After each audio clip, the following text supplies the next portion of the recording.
নমস্কার বন্ধুরা, বাসন্তী কিচেনে আপনাদের স্বাগত।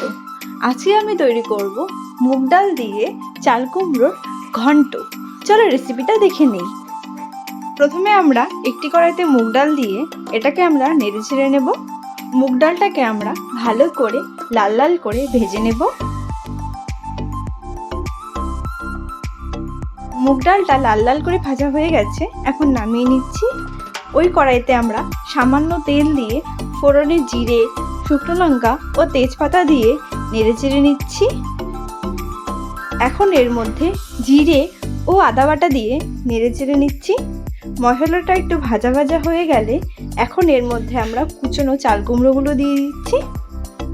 এখন এটাকে আমরা আবার ভালো করে নেড়ে চেড়ে নিচ্ছি।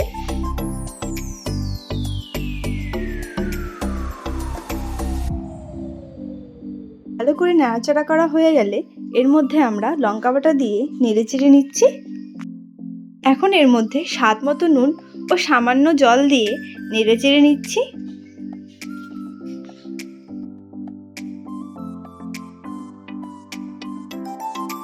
এখন এটাকে আমরা কিছুক্ষণের জন্য ঢেকে দিচ্ছি। ঢাকনাটা সরিয়ে দিয়ে ভেজে রাখা মুগ ডালগুলো দিয়ে কাঁচা লঙ্কা দিয়ে নেড়ে চেড়ে নিচ্ছি।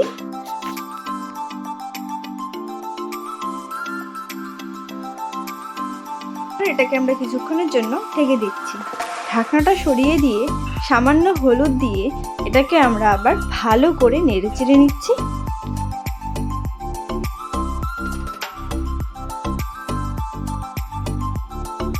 এখন এর মধ্যে সামান্য চিনি ও সামান্য গরম মশলা দিয়ে সামান্য ঘি দিয়ে নেড়ে চেড়ে নিচ্ছি।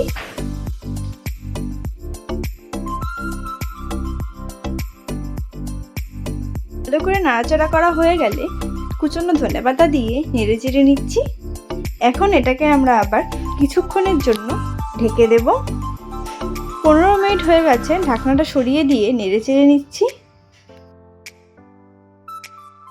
ঘন্টটা হয়ে এসেছে, এখন এটাকে আমরা নামিয়ে নেব। মুগ ডাল দিয়ে চাল কুমড়োর ঘন্ট তৈরি। আপনারাও বানিয়ে দেখবেন, খুবই ভালো লাগবে খেতে। রেসিপিটা ভালো লাগলে লাইক, শেয়ার ও কমেন্ট অবশ্যই করে দেবেন। ধন্যবাদ।